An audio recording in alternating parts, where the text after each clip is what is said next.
irratti akka carraa waa'ee ulaa galaanaa dubbannuuf carraa kan nu saaqe hooggansa amma biyya bulchaa jirudha. Addatti hooggansi muummicha ministeeraa Dr.Buzaayyoo Ahmediin hoogganamu dhimma kana irratti duran kaafu.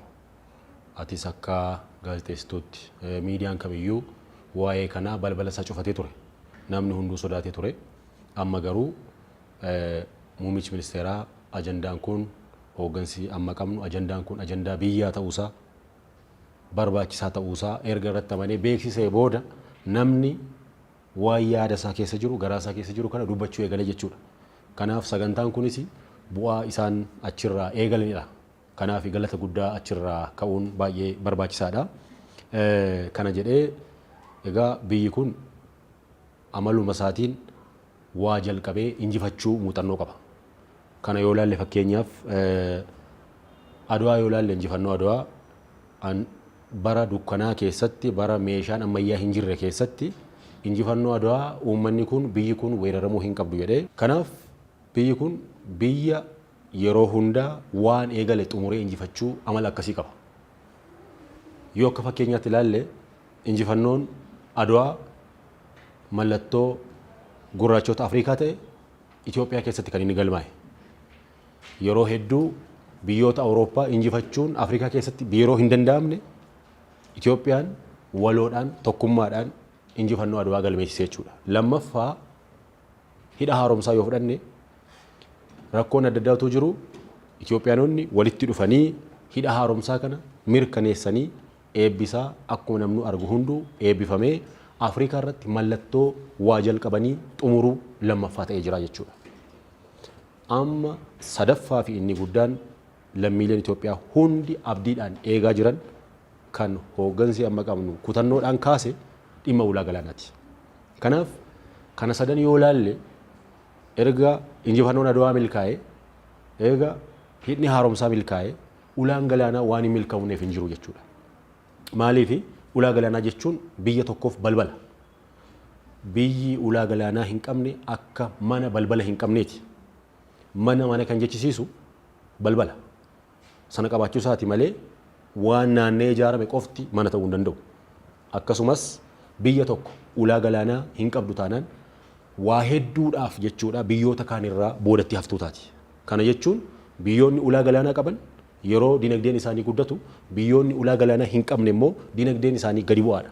Akka addunyaattis har'a yoo ilaalle biyyoota hiyyeessa jedhamanii tartiibaan tarreeffamanii akka addunyaatti jiran keessa biyyoota ulaa galaanaa hin qabnedha jechuudha. Tokko darbee biyyoonni ulaa galaanaa utuu hin qabaatiin deeggarsa bakka argama isaaniitiin badhaadhaan yoo jiraatanis biyyoota hiyyeessa kan jedhaman warra ulaa galaanaa hin qabnedha jechuudha. Kanaaf ulaa galaanaa jechuun waan namni siyaasaaf dubbatu yookiin immoo garee wayii dubbatu otoo hin taane dhimma jiraachuu biyya tokkooti jechuudha. Maaliif dinagdeen tokko kan guddatu jireenya maatii tokko keessatti kan inni mul'atu waan ta'eef malee waan paartiin tokko ittiin mo'ee ittiin mo'amee ittiin wal injifatu miti kun dhimma jiruuf jireenya lammiilee biyya sana keessa jiraataniiti waan ta'eef waa hedduudha. Waa'een ulaa galaanaa waan tokko qofaa miti jechuudha. Birmadummaa biyyaatiin wal qabatee walumaa galatti yoo ilaalle faayidaa hedduu kan qabuu fi biyya tokko gara barbaadutti kan ceesisu ulaa galaanaati jechuudha walumaa gala.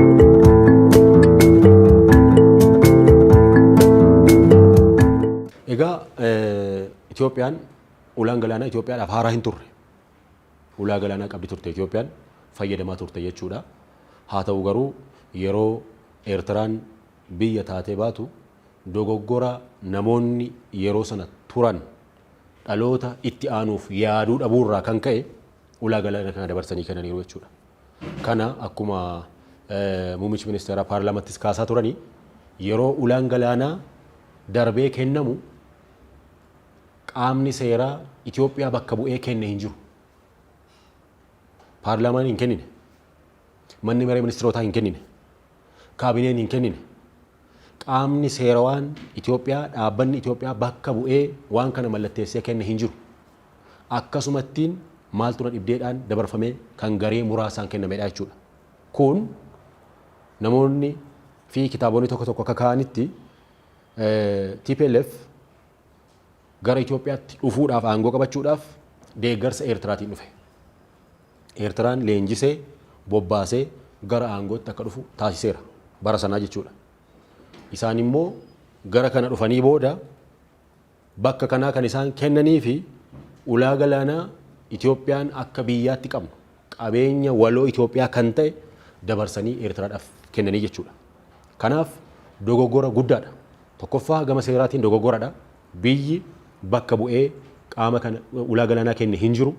Lammaffaa yeroon itti kenname mataan isaa yoo laalle yeroo ce'umsaati malee yeroo mootummaa miti.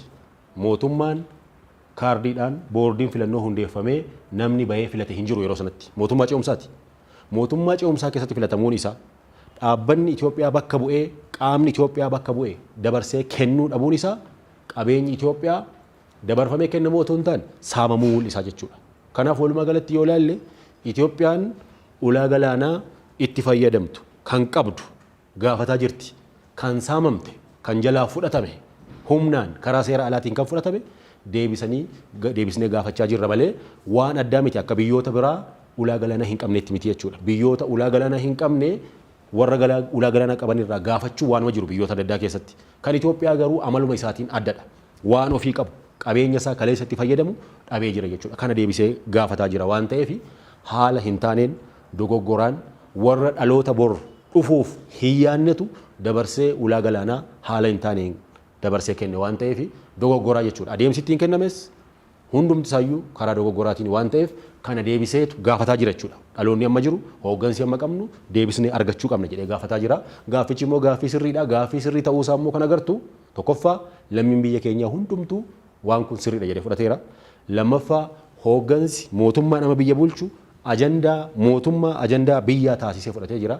Sadaffaa biyyoonni Afrikaa keessa jiran hedduu karaa jechuu danda'amuun akkasumas biyyoonni addunyaa hedduun Itoophiyaan ulaa galaanaa dhabdee hafuu hin qabdu kan jedhu deeggarsa argateera waan ta'eef gama hundaanuu dogoggorri hin jiru jechuudha gaaffii Itoophiyaan ulaa galaanaa gaafatte keessatti.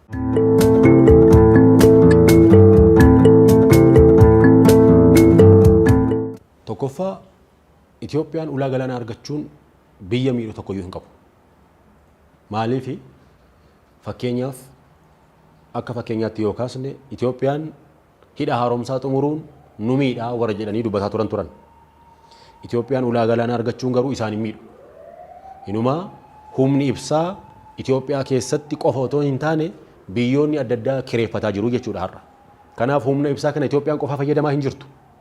Akkasuma Itoophiyaan ulaa galaanaa yoo argatte qabeenyi Itoophiyaa keessa jiru oomishni Itoophiyaa keessa jiru kuni biyyoota ollaafis biyyoota addunyaa biraafis ni deema jechuudha. Malee karaa itti isaan miidhu tokkoyyuu hin jiru jechuudha. Saayinsiin biyyi tokko ulaa galaanaa yoo argate biyya ollaa miidha yookiin biyya biraa miidha kan jedhu namni kamuu barbaadee arguu hin danda'u jechuudha. Guddinni kan walooti. Qaamni tokko qofti kan ittiin guddatu miti. Piroojeektiin yookiin dhaabbanni biyya tokko keessa dhaabatu immoo biyya biraas ni fayyada jechuudha. Boba'aan biyya tokko keessa jiru biyyoota hunda fayyada. Oomishni hidhni haaromsaas haa ta'u kanneen biroon biyya tokko keessa jiru biyya biraas ni fayyada. Bunni Itoophiyaa keessa jiru biyya alaas ni fayyada. Kanaaf gama kamiinuu Itoophiyaan ulaa galaanaa argachuun biyya biraa hin miidhu. Warri yaadota akkasii namoota dhuunfaarraa yookiin biyyoota tokko tokkorraa kan ka'u yoo jiraate ergaan isaa ifaadha. Ergaan isaa maalinni Itoophiyaan daandii amma eegalteen tokkoffaa durumaanuu biyya injifannoo Adwaa galmeessistee Afrikaa irratti beekamtudha. Lammaffaa biyya teessoon gamtaa Afrikaa hooggantoonni Afrikaa waggaan dhufanii biyya kanatti taa'anidha Finfinnee jechuudha. Sadaffaa hidha haaromsaa akka Afrikaa fi addunyaatti sadarkaa keessa jiru xumuruun kun jira. Arfaffaa irratti ulaan galaanaa yoo itti dabalame piroojeektoonni Itoophiyaan akka biyyaatti qabatte kun yoo xumurame Itoophiyaan sadarkaa Afrikaa fi addunyaatti biyya dhiibbaa uumtu taate nu bira dabarti waan jedhurraa kan ka'u malee ulaa galaanaa argachuun karaa kamiinuu biyya ollaa kamiyyuu hin miidhu biyya kamiyyuu hin miidhu jechuudha. Karaa ittiin miidhu tokkoyyuu hin qabu. Kan gaafataa jirru ofii keenyaaf nu barbaachisaa. Uummanni kun uummata miliyoona 130 olidha. Sana dabalaa deemaa jira. Waan uummanni akkas baay'inaan dabalaa deemu kun immoo akkasuma faayidaa hedduu barbaada. Hojii dhabdummaa kana hir'isuudhaaf gama hedduudhaan ilaaluu dandeenya. Faayidaa isaa gara boodaatti sanaaf nu barbaachisaa. Nu qofaaf miti. waan oomishni biyya keessaa qabnu immoo gara biyya alaatti bahee biyyoota ollaas haa ta'u biyyoota Awurooppaa, Eeshiyaa keessa jiraniif immoo erguudhaafis daldalli Itoophiyaa akka saffisuuf nu barbaachisaadha kan Itoophiyaan jechaa jirru malee biyyi biraa waraana irratti banaa hin jiru. Ulaa Galaanaa gaafachuu waraana miti. Namni haaduu jedhee namni gaafate hin jiru. Lola labsuu miti kun jechuudha gabaabaadhumatti. Karaa ittiin baan meeshaa biyya alaatti karaa galchinu baafnuu fi biyya alaarraa karaa galchinu gaafataa jirra malee lolatti deemaa hin jiru jechuudha Itoophiyaan. Kan ammoo kan gaafatte Itoophiyaan karaa nagaatiin. Fakkeenyaaf piroojeektii gurguddaa qabna. Kan akka daandii qilleensa Itoophiyaa yoo ilaalle sadarkaa Afrikaa sadarkaa addunyaatti beekamaadha. Hidha haaromsaa sadarkaa Afrikaa sadarkaa addunyaatti sadarkaa keessa jiru qabna. Biyyoonni ulaa galaanaa kennuu barbaadan siyaasa kennanii fudhachuu marii irratti karaa hundaa'een ni barbaanna kan jedhudha hooggansi Itoophiyaa keessa jiru. Lammiin Itoophiyaa kan dhiyeesse malee humnaan kan jedhu hin jiru. Kanaaf karaan itti biyya ollaa sote biyya kamiyyuu miidhu tokkollee hin jiru. Kun akkasumattiin sodaa Itoophiyaan tokkoffaa Afrikaarraa addunyaa irrattis beekamuu ni dandeessi. Gaafa kana immoo dhiibbaa uumtummaan Itoophiyaa dabalaa yeroo deemu nuti immoo dinagdeen keenya gadi bu'aa deema jedhanii warra Itoophiyaaf guddina hin hawwine irraa kan ka'u malee biyyi Itoophiyaa jaallatu biyyoonni Itoophiyaa jaallatan hundumtu gaaffiin ulaa galaanaa Itoophiyaa sirrii ta'uusaa seera qabeessa ta'uusaa mirkaneessanii jiru jechuudha. Biyyoonni akka Ameerikaas yoo ta'e Jarman, Raashiyaan hundumtuu dhimma kun mirkaneessaniiru jechuudha. Karaa nagaatiin akka galma ga'uu qabu. Dhimmi ulaa galaanaa dhimma qabeenya Itoophiyaanotaati. Qaamni hooggansa Itoophiyaa waggoota 27 bulche immoo yakka ulaa galaanaa Itoophiyaa dhabamsiisuu qaama raawwatedha. Addatti yoo ilaalle addawaawiin duraan achi keessatti immoo adda bilisa baasaa uummata Tigraay yookiin TPLF kan jennu afaan Ingiliziin jechuudha. Ulaa galaanaa kana qaama dabarsee kennedha.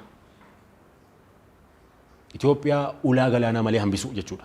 Itoophiyaa balbala malee qaama hambisedha.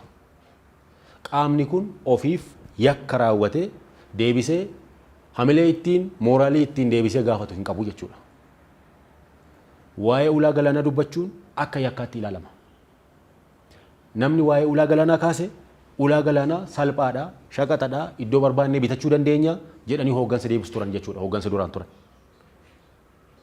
Kanaaf karaa kamiinuu nama waa'ee ulaa galaanaa kaasu, nama waa'ee ulaa galaanaa dubbatu akka yakkamaatti ilaalamaa ture jechuudha. Amma garuu hooggansi fuuldurri Itoophiyaa maal ta'uu danda'a waggoota 20 booda, 30 booda, 50 booda jedhee yaadu gara biyyaatti waan dhufeef dhimmi ulaa galaanaa Itoophiyaan dhabde deebi'uu qabaa jedhamee ka'ee jechuudha. Kun maalinni dhimma paartii tokko miti. Dhimma nama dhuunfaa miti. Dhimma biyyaati. Dhimma kabaja lammiilee Itoophiyaa keessa jiraatanii fi biyya alaa jiraataniiti. Biyyi kabaja hin qabne namni bakka hin kennuufi. Biyya alaa deemtee kabaja argachuudhaaf biyyi kee biyya kabajamtuu ta'uu qabdi. Itoophiyaanonni biyya adda addaa deemanii maaliif hin kabajaman? Biyya keessatti hiyyumni waan jiruufi. Itoophiyaan biyya kabajamtuu taate biyya adwaa injifannoo adwaa galmeessiste taate biyya hidha haaromsaa xumursiiste taate ulaa galaanaa kana yoo milkeessite bakka kamittuu yoo deemte ni kabajamtaa jechuudha. Kanaaf kana hubachuudhaan hooggansi amma qabnu dhimma kana ajandaa taasisee jechuudha. Ajandaa ta'uun isaa waan baay'ee nama gammachiisu uummanni durumaanuu waan kun keessa isaa waan jiruuf namoonni seenaa Itoophiyaa beekanis hayyoonni adda addaa ogeessonni miidiyaa daldaltoonni lammiileen Itoophiyaa biyya keessa jiraataniif biyya alaa jiraatan hundumtuu ulaan galaanaa baay'ee barbaachisaa fi qabeenya Itoophiyaan seeraan ala dhabde ta'uusaa waan beekaniif dhibbaa dhibbatti deeggarsa agarsiisanii jechuudha. Har'a qaama kamiyyuu yoo dubbiste ulaan galaanaa lammii Itoophiyaa ta'ee namni guddina Itoophiyaa barbaadu Itoophiyaaf barbaachisaa miti kan jedhu nagartu. Hin agartu gonkumaa. Nama biyya isaa jaallatu, nama Itoophiyaa jaallatu, nama maatii isaa jaallatu, nama ulaan galaanaa barbaachisaa miti jedhu hin agartu. Hunduu barbaachisaadha kan jirutti walii galeera. Akkamiin kan jedhu immoo seera idil addunyaatu jira. Karaa sanaan fudhanna kan jedhudha biyyi kan gaaffii dhiyeessaa jiru malee eenyurrattuu lola banuudhaan humnaan miti jechuudha. Kanaafi waan guddaan dhimmi ulaa galaanaa ajandaa Itoophiyaanotaa ta'eera, ajandaa gaanfa Afrikaa ta'eera, ajandaa Afrikaa ta'e, ajandaa addunyaa ta'eera jechuudha. Kun milkaa'ina guddaadha. Waan ajandaa ta'e ni milkaa'a. Hin hafuu jechuudha. Kan ammoo fakkeenya yeroo dhiyoo qabna. Hidhni haaromsaa gaaffiin akkam akkamii akka irratti dhiyaataa ture hunduu ni beeka. Kaan hin milkaa'u jedha, kaan yoo xumurame biyya biraatu akkana godha jedha. Haa ta'u garuu amma ajandaan hidha haaromsaa xumuramee waa'ee isaa namni dagatee amma ulaa galaanaatti dhufe jechuudha. Akkasuma ulaan galaanaas ni milkaa'a, ajandaa gurguddaa Itoophiyaan fuulduratti qabdu itti aana jechuudha. Kanaaf ajandaa addunyaa ta'uun isaa milkaa'ina lammiileen Itoophiyaa waloon qabnudha, kan waliin finnedha, kan waliin deeggarudha jechuudha. Ulaan galaanaa maalinni faayidaan isaa maali jennee yoo laalle tokkoffaa dhimmi kun dhimma garee wayii yookiin hooggansa tokko yookiin paartii tokko miti. Dhimma jiruuf jireenya mana keenya keessatti nuti ittiin jiraannudha jechuudha. Meeshaa nuti mana keessatti ittiin barbaannu kuni kan ittiin jiraannu, kan nyaannu, kan uffannu hedduun isaa daldalli addunyaa kan inni gaggeeffamu karaa ulaa galaanaati. Ulaan galaanaa Itoophiyaadhaaf baname taanaan meeshaan biyya keessaa biyya alaatti erginee gurguruu barbaannu salphaadhaan ba'a. Kan biyya alaa immoo salphaatti Itoophiyaa keessa galaa jechuudha gatii madaalawaadhaan. Kanaaf jireenya maatii tokko tokko waliin kan wal qabatudha jechuudha. Lammaffaa irratti humna waraanaa galaanarraa akka qabaannu nu taasisa. Kun immoo kabaja biyyi sun qabdu itti fufsiisaa jechuudha. Har'a yoo laalle daldalli hedduun kan inni gaggeeffamu karaa ulaa galaanaati. Ulaan galaanaa kun immoo daldalli kun yeroo gaggeeffamu qaamni nagaa ulaa galaanaa kana eegummoo jiraachuu qaba. Yoo akkas ta'uu baate saamtonni galaanarraa bara kana baay'atanii jiru. Dur warri saaman lafarra karaa kanaan yookiin xiyyaaraan ta'uu danda'a. Amma garuu kan heddummataa dhufe saamtonni galaanarra kan isaan deeman. Itoophiyaan guddachuudhaaf daldalli Itoophiyaa dabaluudhaaf dinagdeen Itoophiyaa dabaluudhaaf immoo humni waraana galaanaa kun jiraachuu qaba jechuudha. Humni waraana galaanaa yoo jiraate waan Itoophiyaan yaaddu hundumtuu salphaatti galma ga'a. Karaa biraatiin Itoophiyaan weerartoonni Itoophiyaatti yoo dhufan salphaadhaan ofirraa ittisuu ni dandeessi jechuudha. Itoophiyaa qofa immoo otoo hin taane biyyi ollaa Itoophiyaa tokko yoo rakkate akkuma kana dura Itoophiyaan Somaaliyaa keessatti, Buruundii keessatti deemtee gargaaraa turte biyya rakkate kamiifuu birmachuudhaaf waan ooluuf nagaa biyyoota ollaa fi nagaa biyyoota biroof illee ni fayyada jechuudha. Kanaaf humna galaanaa jabaa qabaachuu nu dandeessa jechuudha. Karaa biraa dhimmi biraanii nagaan kan argamu waan nagaa barbaadu qofaaf miti. Fakkeenyaaf salphumatti biyyoonni ollaa Itoophiyaa keessaa qabnu kun Itoophiyaatti naanna'anii jiran kun utuu hundumti isaanii nutti mufatanii maal goona? Fakkeenyaaf har'a Itoophiyaan Jibuutii irraa kireeffatteetu kan fayyadamtu ulaa galaanaa. Jibuutiin hin kennu yoo jette Keeniyaanis ulaa sababa adda addaa yoo baay'ise maal goona? Itoophiyaan cufamtee hafti bakka irraa kireeffattu yoo dhabde maal goota? Kun balaa guddaa biyyatti deemaa jiru kan hooggansi fageessee yaadu argee yeroo gabaabaatti ajandaa biyyaa taasise waan ta'eef biyyoonni hedduun nutti naanna'anii jiran kun utuu balbala nutti cufatanii hundumtuu karaan ittiin baanee gallu karaa ulaa galaanaati. Waan hundumaa xiyyaaraan fiduu hin dandeessu. Meeshaa xiyyaarri fidu salphaadha. Hunda miti. Ulaan galaanaa garuu waa hedduu waan fiduu fi karaa kanaaf abdii fuulduraati jechuudha. Kan biraan biyyi tokko kabajamuudhaaf meeshaalee waraanaa baay'ee barbaachisaadha. Meeshaa waraanaa gurguddaa biyya alaarraa gashuudhaaf ulaa galaanaatti kan barbaachisu. Karaa sanaan baatamee kan hin dhufu jechuudha. Kan biraani kafaltiin Jibuutiif kafalamu guddaadha. Kafaltii Itoophiyaan kiraa Jibuutiif kafaltu kuni Itoophiyaadhaaf yoo hafe dinagdeen Itoophiyaa ni guddata. Qabeenyi Itoophiyaa sababa kiraa buufata doonii kanaaf kafaltu kun lammii biyya kanaaf hafaa jechuudha.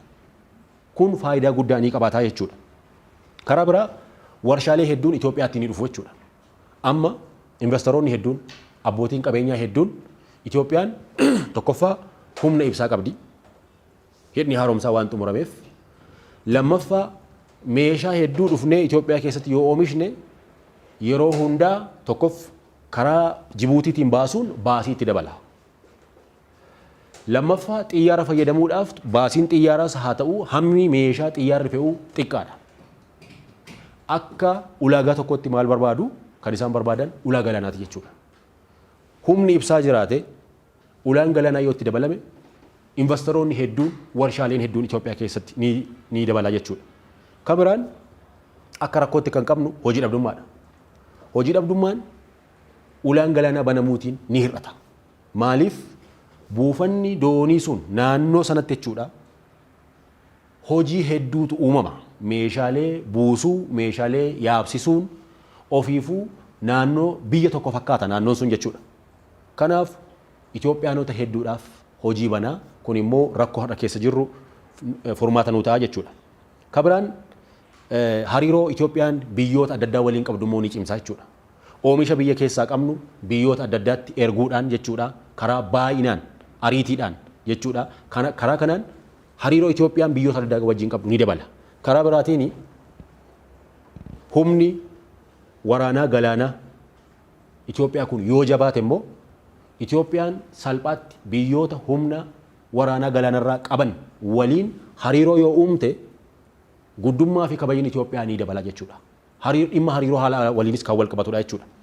Kan biraan hirkattummaa Itoophiyaan biyyoota ollaa irratti qabdu kanas ni dhabamsiisa.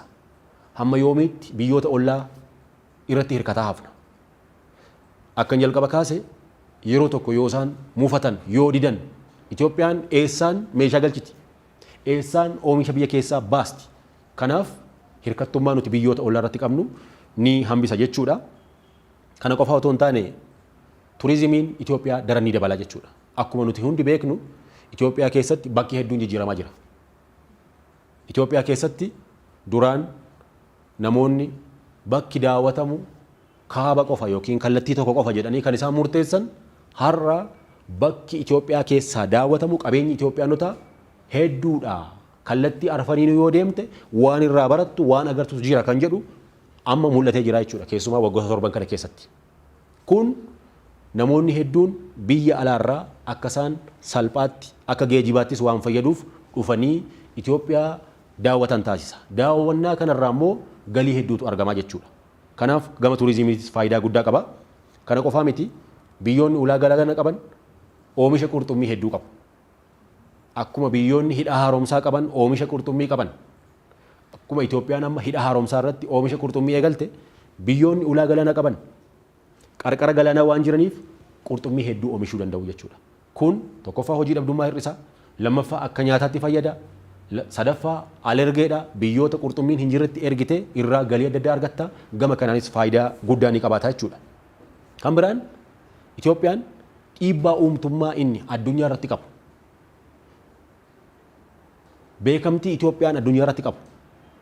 Sababa diinagdeen dabaluuf, sababa humni galaanaa waraanarraa jabaataa deemuuf dhiibbaa uumtummaan Itoophiyaa haala amma eegale kanaan ulaan galaanaa yoo itti dabalame daran Itoophiyaan biyya beekamtuuf biyya badhaatu ta'aa deemti jechuudha.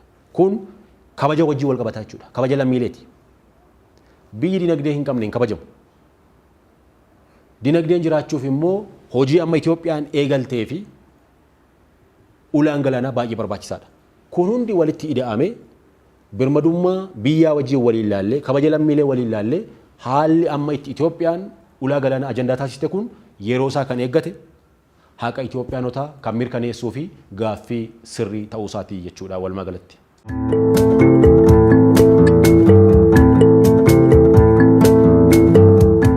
Egaa ulaa galaanaa kennanii fudhachuun waan haaraa miti kan Itoophiyaa adda ta'us jechuudha. Biyyoonni hedduun ulaa galaanaa akka addunyaattis akka Afrikaattis siyaasa kennanii fudhachuutiin walirraa fudhatan jiru jechuudha. Kan Itoophiyaa adda kan taasisu garuu akkan jalqaba kaase ulaa galaanaa haaraa miti qabna turre garuu ulaa galaanaa kana dhabne. Dogoggora shira siyaasaatiin Itoophiyaan ulaa galaanaa dhabde malee beekamtii mootummaatiin beekamtii lammiilee Itoophiyaatiin dhabde malee Itoophiyaan ulaa galaanaaf haaraa miti. Amma immoo ajandaa ta'ee jira jechuudha. Ajandaan kun boodatti hin deebi'u. Ni milkaa'a jechuudha. Akkuma injifannoon Adwaa milkaa'e, akkuma hidhni haaromsaa milkaa'e, ulaan galaanaas ni milkaa'a. Kanaaf nuti har'a haalli keessa jirru immoo kanaaf mijataadha. Kana jechuun tokkoffaa nuti uummanni keenya baay'ee dhimma kana abdii guddaadhaan fudhateera. Deeggarsa guddaa qaba. Ganda kamuu dhaqxee, aanaa kamuu dhaqxee, godina kamuu dhaqxee, naannoo Itoophiyaa kamuu bira dhaqxee, lammii Itoophiyaa biyya keessa jiru, biyya alaa bira jiru dhaqxee, paartilee kan biyya bulchuu bira, kan mormaa bira dhaqxee, ulaan galaanaa Itoophiyaaf barbaachisaa miti kan jedhu hin agartu. Kanaaf waliigalatti ida'ama isaa yoo ilaalle uummanni keenya dhimma kanaaf xiyyeeffannoo guddaa waan kenneef waan guddaadha. Karaa biraa hayyoonni biyya keenyaa akkuma eegalanitti dhimma kana jabeessanii cimsanii addunyaa beeksisaa deemuu Itoophiyaan shira ulaa galaanaa dhabuu ishee fi addunyaatti ibsaa deemuu qabu jechuudha. Beeksisaa deemuu qabu jechuudha. Akkuma kana dura hayyoonni keenya dhimma hidha haaromsaa addunyaaf beeksisanii dhimmi hidha haaromsaa milkaa'e dhimma ulaa galaanaas beeksisaa deemuun baay'ee barbaachisaadha jechuudha. Kabiraan ambaasaadaronni nuti qabnu biyya adda addaa keessa kan jiran kun hojiin isaanii guddaan kan kennameef akkuma jirutti ta'e amma bakka jiranitti jechuudha. Biyya adda addaa keessa kan jiran Itoophiyaa bakka bu'ee namni ambaasaadara ta'e biyya kamuu jiru ajandaa guddaan isaa dhimma ulaa galaanaati. Haala kamiin bifa mariitiin Itoophiyaan shiraan ulaa galaanaa dhabuusaa ni beeksisaa jechuudha addunyaatti. Kun hojii guddaadha.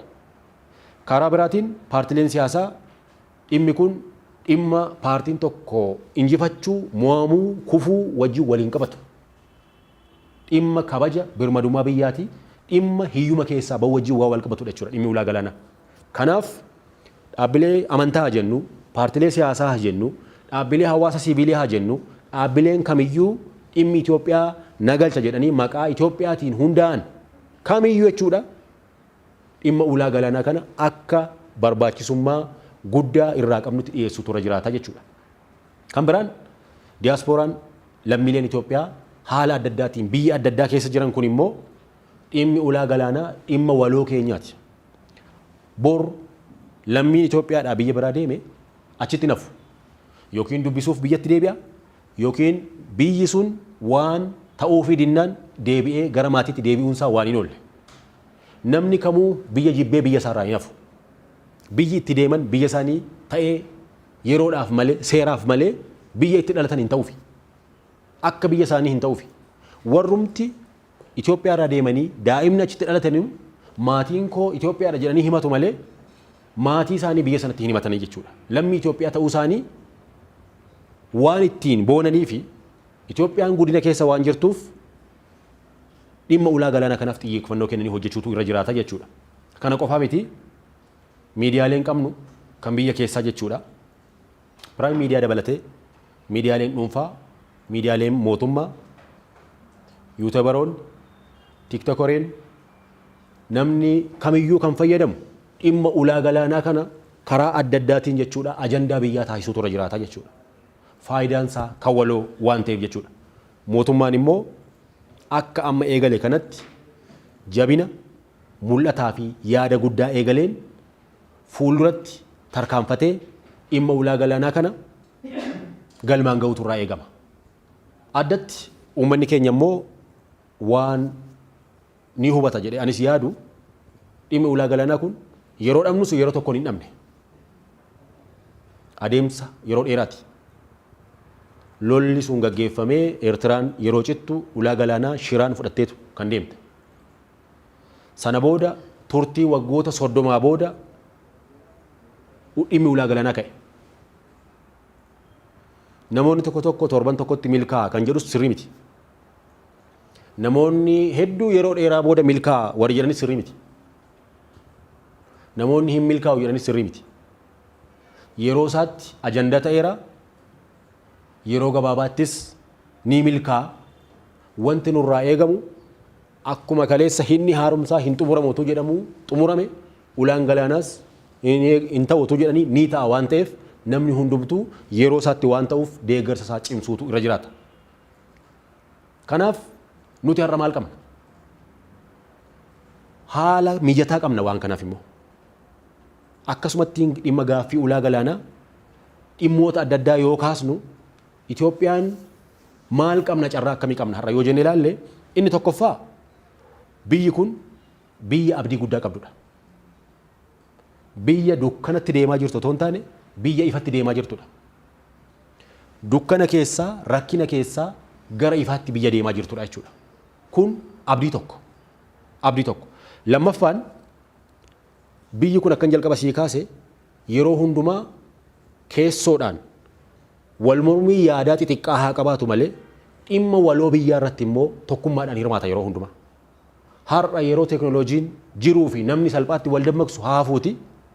Kaleessa yeroo teknooloojiin hin jirre namni bilbilayyuu hin qabne bayee warra meeshaa waraanaa ammayyaa qabu injifateera jechuudha. Sadaffaa irratti haalli irra keessa jirru jijjiiramni yaadaan mormuu dabalaa dhufeera. Namni taa'ee wal dhaggeeffachuun dabalaa dhufeera jechuudha. Kun waan gaarii akka carraatti qabnudha. Karaa biraa Itoophiyaan gama hundaanuu addunyaa irratti wantoota beekamaniif mul'atan hojjechaa jirti.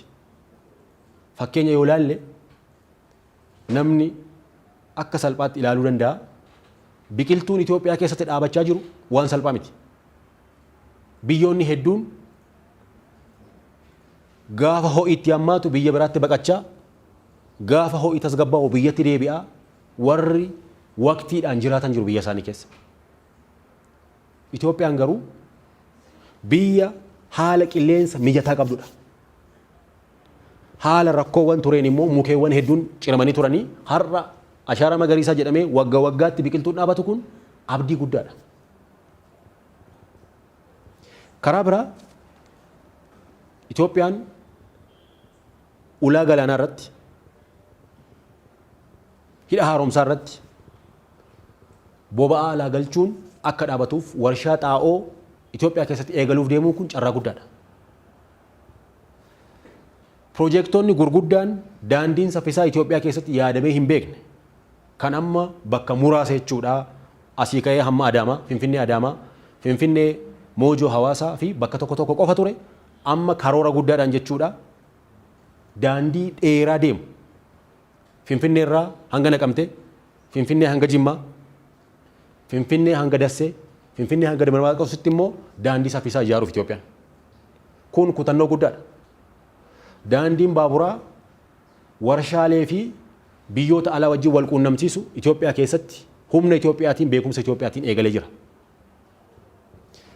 Karaa biraa Itoophiyaa keessatti magaalummaan hin beekamu. Ulaa galaanaa keessatti turizimiin ni dabalaa jenneerra. Turizimiin immoo biyya hin miidhagneef namni ilaaluuf hin hawwataa hin ta'u. Ulaan galaanaa jiraachuun misoomni koriidarii asii gaggeeffamuun waan wal qabatudha jechuudha. Malee waan adda adda ta'ee namni waan Itoophiyaa keessatti gaggeeffamaa jiru kunii fi dhimmi ulaa galaanaa adda adda jedhee yaaduu hin qabu. Ulaan galaanaa turistoota biyya alaa irraa harkisa taanaan turizimiin kan dhufu yookiin turistoonni kan dhufan Itoophiyaa yoo miidhagdedha. Magaalonni yoo miidhaganidha. Kan ammoo galmaan gahaa jira jechuudha. Finfinneen har'a Finfinnee kaleessaa miti. Jimmi Jimma kaleessaa miti. Naqamteen ijaarsarra jira.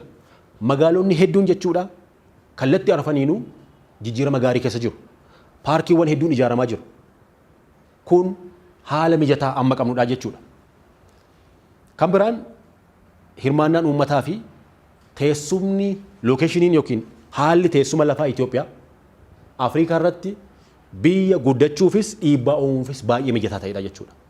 Kana hunda walitti idaanee yoo laalle ifa nutti mul'isa malee dukkana nutti mul'isu jechuudha. Qormaatileen adda addaa jiraachuu danda'u. Kuufama rakkoo kaleessaa xaxamee dhufee Itoophiyaa irratti har'a kufeef namni rakkoo kana laalee Itoophiyaan rakkoo keessa jirti waan ta'eef jedhee yaadduu danda'a. Waldhabdeen yaadaa waanuma jiru. Waldhabdeen kun yeroo muraasa booda ni hiikkata. Maaliif amaluma isaatiin biyyis wal lolaa hafe hin jiru, namni wal lolaa hafes hin jiru, gareen wal lolaa hafes hin jiru. Muuxannoo addunyaa yoo ilaalle yeroo ta'e wal lolta, deebitee ni araaramta, deebistee wal loluu dandeessa, deebistee ni araaramta. Kanaaf qormaatilee hooggansa duraanii keessatti baroota duraanii keessatti uumamanii walirra tuulamanii kuufamni rakkoo dhufee as ga'e kun hiikuuf adeemsa jiru keessatti haalli adda addaa waldhabdeen uumamuu danda'a jechuudha. Waldhabdee kana qormaatilee keessoo kana yoo furre hojiiwwan Itoophiyaa keessatti amma Itoophiyaa gara sadarkaa itti aanutti ceesisuuf hojjetamaa jiran kan ammoo waan dandeenyu hundaa yoo deeggarre fuulduratti lammiin Itoophiyaa biyya alaa deemuun keessaa baqachuun hafeetu lammiileen Itoophiyaa biyya alaa deemanuu gara biyyaatti deebi'u jechuudha. Kun Itoophiyaan ifatti deemaa jiraachuu agarsiisa. Rakkina har'aa qofa ilaaluun nurra hin jiraatu. Biyyi otoo rakkatiin salphaadhumatti badhaadhinatti ba'e guddinatti ba'e hin jiru. Namni kamuu muuxannoo biyyoota adda addaa dubbisuu danda'a jechuudha. Kanaaf haala kana ilaallee waan nurraa eegamu hundaan tumsuu qabna. Waa'ee biyya keenya utuu of hin tuffatiin ibsuu qabna. Waan waloo keenya deeggaruu qabna. Rakkoo keessootti qabnu immoo teenyee mari'achuu qabna. Akkasittiin maatii keenya biyya keenya sadarkaa itti aanutti ceesisuun ni danda'ama jechuudha walumaa galatti.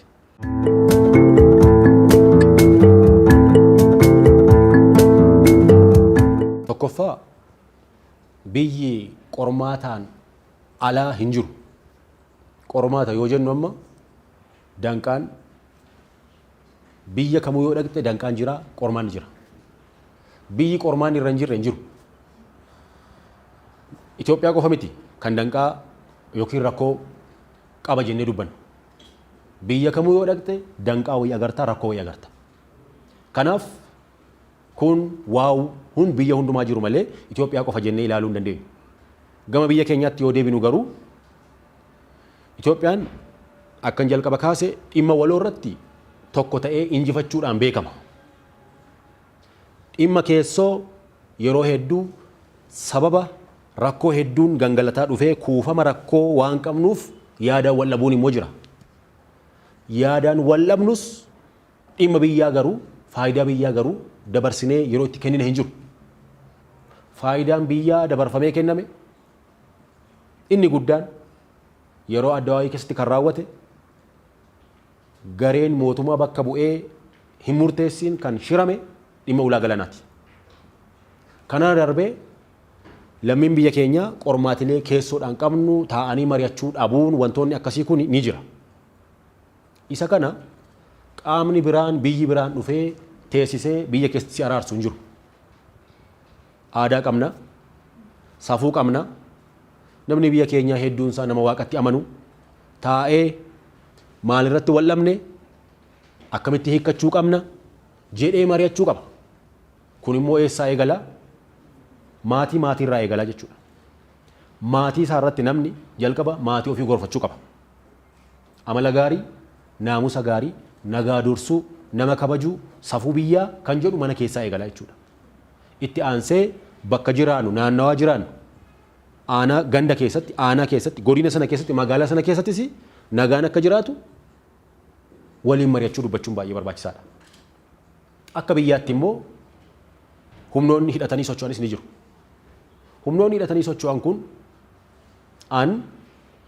yeroon kan wal bira darbedha. Maaliifi tokkoffaa kaleessa waggoota 27 darban keessatti yeroo riphee lolaan barbaadamu qaamni hidhate barbaadamu humni akkasii hin turre. Har'a yeroon keessa jirru yeroo qawweedhaan gaaffii deebisuu otoo hin taane yeroo ati teessee mari'attudha. Waan barbaaddu gaafattee teessee yerootti dubbattudha. Waan qawwee si baachisu hin jiru.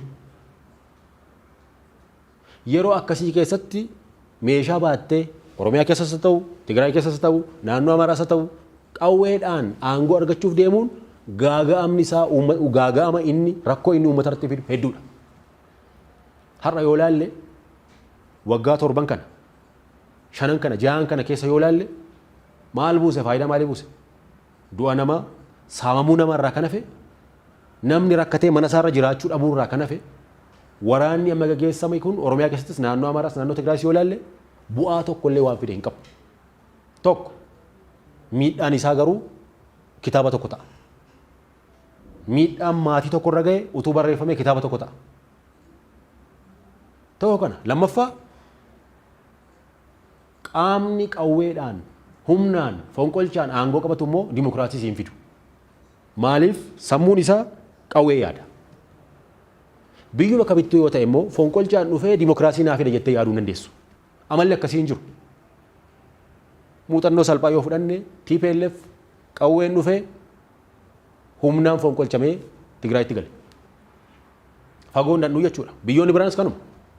Karaa biraa biyyoonni Afrikaas haa ta'u biyyoonni addunyaa fonqolcha qaama gaggeessee aangoo qabatu kamiifuu hin eeyyaman.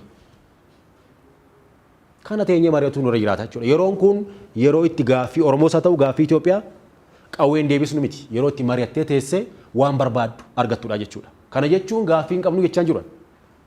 Gaaffii hedduutu jira. Namni waan gaafatu hedduu qaba. Akka sabaatti qabna, akka godinaatti akka aanaatti qabaachuu dandeenya. Garuu waa wal nu ajjeesisu amma hin jiru yeroo isaa keessa hin jiru. Haala mijataa mariif immoo Itoophiyaan har'a marii biyyoolessaa sagantaa kana uumte namni waan irratti wal dhabe akka irratti mari'atuuf carraan akkasii banameera. Itti gaafatamni koomishinii marii biyyoolessaa mana maree bakka bu'oota uummataafi. Ajandaa akka biyyaatti irratti wal dhabne heera mootummaa keessa haa jiraatu alaabaa irratti haa ta'u dhimma kamirrattuu haa ta'u han biyyoolessaa jechuudha. Ajandaa yoo jennu waan irratti mari'annu miliyoona kuma kitila ta'uu danda'a. Garuu dhimmoota akka biyyaatti gurguddaa irratti wal dhabne immoo teenyee haa mari'annuu jedhame. Achirratti fidachuu ni danda'ama jechuudha. Haala kanaan wal dhabdee qormaatilee keessoo kana furuu ni dandeenya. Wal lolaa hafuun nurra hin jiraatu. Haga yoom wal lolla? Waggaa 6 waggaa 7 finne. Akkasumatti itti fufaa. Maali ni bu'aan isaa?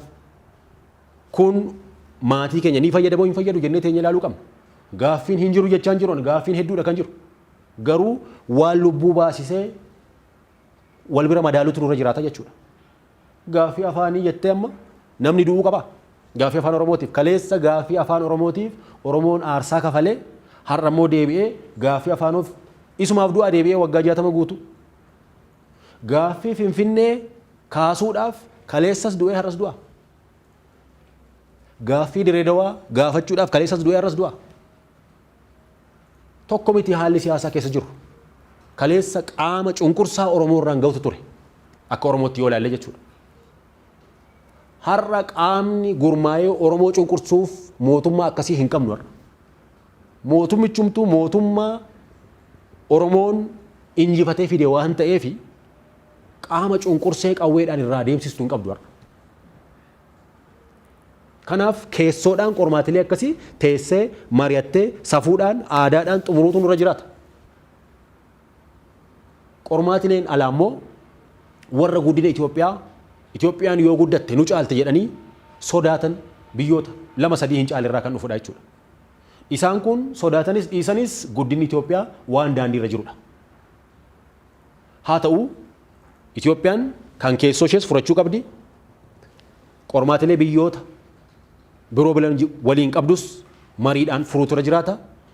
Biyyi kun biyya nagaa Afrikaa irratti beekamtu addunyaa irratti fakkeenya taatee lammiin hunduu kan itti gammade akka ta'uun hawwaa jechuudha walumaa galatti.